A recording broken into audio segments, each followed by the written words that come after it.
देखिए, हमारे यहाँ ये जो कोविड-19 वाली क्राइसिस की वजह से लॉकडाउन आया, ये बहुत मतलब क्रिटिकल टाइम पे आया सीए, अकाउंटिंग सब पॉइंट ऑफ व्यू से, क्योंकि मार्च का पीरियड था। मार्च एंडिंग में बहुत सारी एडजस्टमेंट्स होती है, लोगों को बहुत सारी कंप्लायंसेस करने होते हैं। सैलरी क्लास है या बाकी लोग हैं, उनको इन्वेस्टमेंट करने होते हैं, तो बहुत सारे कंप्लायंस इश्यूज थे जो डिस्टर्ब हुए मार्च की वजह से।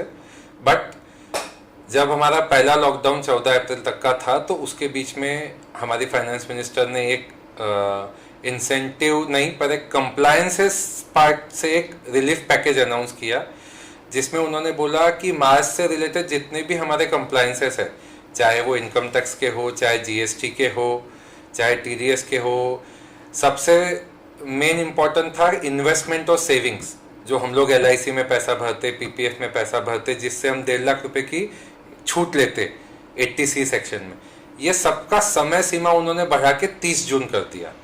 यहाँ हमें एक इम्पॉर्टेंट पॉइंट नोट करना है कि फाइनेंशियल ईयर चेंज नहीं हुआ है। मेरा फाइनेंशियल ईयर 31 मार्च को ही खत्म हो गया। तो अगर मैं कोई छोटा व्यापारी हूँ या बड़ा व्यापारी जो भी हो, मेरी बैलेंस शीट 31 मार्च को ही खत्म हो गई। लेकिन 31 मार्च की बैलेंस शीट का जो मुझे टीडीएस भरना है, या जो मुझे सेविंग करने में टैक्स बचाने के लिए जो मुझे सेविंग करनी थी, चाहे मुझे इंश्योरेंस में पैसा डालना था, पीपीएफ में पैसा डालना था, वो सब सेविंग्स करने के लिए समय 30 जून तक मिल गया। यानी अगर आज की डेट में भी मैं 30 मई को, 1 मई को या 30 जून को या 15 मई को जब भी मैं पैसा आए मेरे पास और मैं पैसा भरूँ, तो मैं उसका क्लेम बैक 31 मार्च वाले फाइनेंशियल ईयर में ले सकता हूँ। तो ये एक कंप्लायंसेस पॉइंट ऑफ व्यू से जो रिलीफ दिया, इससे काफ़ी कंप्लायंस वाले काम जो है वो टेंशन फ्री हो गए लोग। अभी कोई ऐसा प्रेशर नहीं है कि मुझे ये डेडलाइन है, मुझे ये रिटर्न भरना है। जितनी भी रिटर्न्स की टाइमलाइन आ रही थी, वो सारी टाइमलाइन उन्होंने 3 महीने से आगे कर दी। देखिए, टैक्सेस के रेट तो हमारे यहाँ इनकम टैक्स में कोई बदलाव नहीं हुए हैं। जीएसटी के रेट तो जीएसटी काउंसिल डिसाइड करती है, जो अभी हुई नहीं है।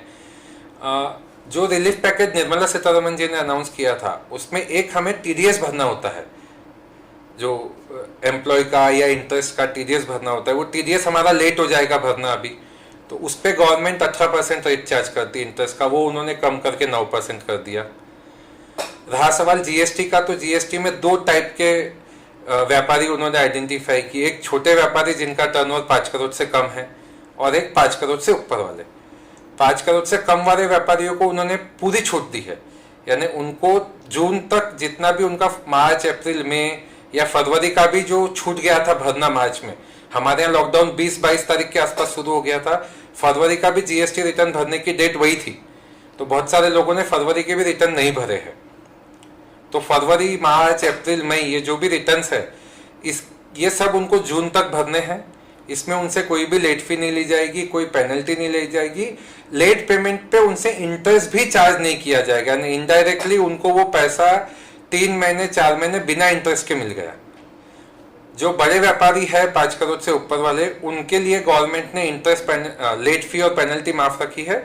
इंटरेस्ट उनका 18% की जगह 9% कर दिया। तो आज जो इसेंशियल कमोडिटी या जो भी लोग व्यापार कर रहे हैं, जिनका व्यापार खुला है, वो कस्टमर से 18%, 28% जो भी जीएसटी चार्ज कर रहे, कलेक्ट कर रहे, अगर वो उनकी लिक्विडिटी की तकलीफ है और वो चाहते हैं कि वो पैसा यूज करे, तो इनडायरेक्टली गवर्नमेंट ने उनको 9% ब्याज पे 4 महीना पैसा यूज करने के लिए दे दिया। तो ये एक काफी अच्छा रिलीफ है उनके लिए। और छोटे व्यापारी को तो बिना ब्याज के पैसा दे दिया। आज जनरली हम देख रहे हैं कि छोटे किराना व्यापारी या छोटे स्टोर्स ही खुले हैं, बड़े स्टोर्स तो ज्यादा खुले नहीं है। तो उनको जो उनकी सेल पे जीएसटी भरना था, वो 4 महीने तक, 3 महीने तक नहीं भरेंगे वो, तो उतना एक उनका कैश फ्लो में काम आ जाएगी रकम। ये एक बेनिफिट है। देखिए, इसमें 2-3 चीजें हैं। एक तो अभी ये लॉकडाउन पीरियड में गवर्नमेंट बोल रही है कि आप अपने एम्प्लॉयज को मत निकालो, प्रेशर आने वाला है। प्रेशर आज हर व्यापारी पे है कि दुकान बंद है, धंधा बंद है, पगार देना है। अब हर व्यापारी एक्सपेक्ट कर रहा है कि गवर्नमेंट से कोई इंडस्ट्री स्पेसिफिक या कोई एक अच्छा बेल आउट पैकेज आएगा। अभी तक सरकार की तरफ से कोई रिलीफ पैकेज आया नहीं है। आरबीआई ने इंटरेस्ट रेट कम किए, 75 बेसिस पॉइंट से कम किए। दूसरा, आपकी जो ईएमआई लगती थी उसको सरकार ने 3 महीने के लिए पोस्टपोन किया कि आप ईएमआई 3 महीने बाद भर देना, 3 महीने तक मत भरो। तो वो एक आपके कैश पे रिलीफ है। कि आपकी सैलरी अगर 15-20 दिन लेट भी आ रही है या महीना भर लेट आ रही है तो आपको किस्त नहीं भरनी है। ओला उबेर के ड्राइवर है, स्विगी वाले हैं, जो बेचारे गाड़ी ले लेके घूमते थे, उनका तो बिजनेस टोटली बंद है। तो वो एक रिलीफ आरबीआई ने दिया है। दूसरा, आरबीआई हर कोशिश कर रही है कि बैंकों को ज़्यादा से ज़्यादा पैसा दिया जाए कम से कम रेट में, ताकि बैंक के आगे जाके जब बिजनेस खुलेगा तो बैंक इन टर्न व्यापारियों को पैसा बांट सके। अभी आरबीआई ने पिछले 15 दिन में काफ़ी पैसे देने की घोषणा की है बैंकों को। आरबीआई डायरेक्टली आपको या हमें पैसा नहीं दे सकती, इवन एनबीएफसी को या हाउसिंग कंपनियों को या कोऑपरेटिव बैंक को भी नहीं दे सकती। आरबीआई पैसा नेशनलाइज और शेड्यूल्स बैंक को ही दे सकती। तो आरबीआई अभी एक ऑक्शन कर रही है जिसमें आरबीआई इन बैंकों को पैसा दे रही है और बोल रही है कि आप इन टर्न सामने लैंड करो, और वो ऑक्शन में आरबीआई 4.5%, 4.4% के रेट में बैंकों को पैसा दे रही है। तो इस वजह से लॉकडाउन खुलने के बाद जब थोड़ी क्लैरिटी आएगी बिजनेस में और लोगों को पैसे की जरूरत पड़ेगी तो लोगों को पैसा मिलेगा।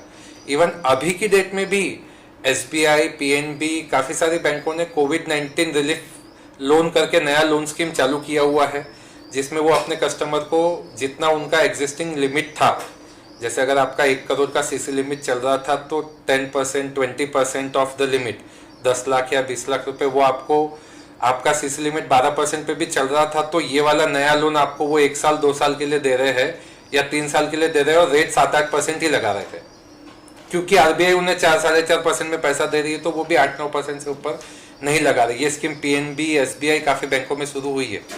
बट यही है कि इसके असेसमेंट्स होंगे, लोगों को ज़रूरत पड़ेगी। आज तो अगर बैंकर मुझे कॉल भी करेगा, एज ए व्यापारी आपको कॉल करेगा कि सर मैंने नई स्कीम कोविड-19 के लिए लाई है और आपको मैं पैसा देने को रेडी हूँ, तो वो भी, उसको भी अभी क्लैरिटी नहीं है।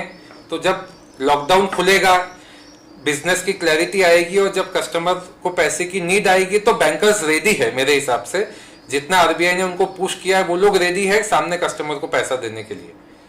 बस कस्टमर की नीड आनी चाहिए और उसको कॉन्फिडेंस रखना चाहिए। उसको पैसा तो मिलेगा बैंक से, अगर उसका कॉन्फिडेंस है, बिजनेस बराबर है, तो बैंक्स आगे चल के उसको पैसा देगी, ऐसा मेरा सोचना है। जहाँ तक हमारे छोटे व्यापारियों का सवाल है, हम गवर्नमेंट के हिसाब से जनरली छोटे व्यापारी वो गिने जाते हैं जिनका टर्नओवर 5 करोड़ से कम है। ये क्राइटेरिया मैं जीएसटी के हिसाब से उठा रहा हूँ, क्योंकि जीएसटी में मेजर रिलीफ चाहिए छोटे व्यापारियों को आज की डेट में। तो उनके लिए सबसे पहले तो गवर्नमेंट ने बोला है कि आप बिजनेस करो, 3 महीने तक आप जीएसटी मत भरो, 3 महीने बाद भर देना, तो वो उनके लिए रिलीफ है। दूसरा, बैंकों से भी उनको ईएमआई के लिए 3 महीने का प्रेशर नहीं है। और मेरी उम्मीद अभी भी है कि सरकार ने अभी ये जो चीज़ें हैं ये फाइनल नहीं की है, अभी एक और अच्छा बड़ा रिलीफ पैकेज आने की तैयारी है जिसमें खासकर छोटे व्यापारियों की तरफ ध्यान दिया जाएगा। इवन कल नितिन गडकरी जी का स्टेटमेंट है कि छोटे व्यापारियों के लिए 10,000 करोड़ रुपए तक का एक फंड बनाया जाएगा जो सिर्फ उन्हीं को लोन देने के लिए यूज आएगा, और उन्होंने टोटल 1 लाख करोड़ तक के पैकेज की बात की है सिर्फ लघु उद्योगों के लिए। तो छोटे व्यापारियों को घबराने की जरूरत नहीं है, सरकार उनके साथ है और सरकार सबसे ज्यादा पैसा, लोन या जो भी सहूलियत है उन्हीं को देगी। अभी अगर हम जीएसटी भी देखें तो 5 करोड़ तक के व्यापारियों से उन्होंने ब्याज भी नहीं मांगा, जबकि बड़े व्यापारियों को वो बोल रही है कि तुमको आधा ब्याज तो देना है। तो इससे ये प्रूव होता है कि छोटे व्यापारियों का ध्यान पूरी तरह से रखा जाएगा, उनको अभी घबराने की जरूरत नहीं है, अभी उनको टेंशन नहीं लेना चाहिए। गवर्नमेंट उनके लिए और आगे बहुत सारे रिलीफ पैकेज लाएगी, ऐसा मेरी उम्मीद है।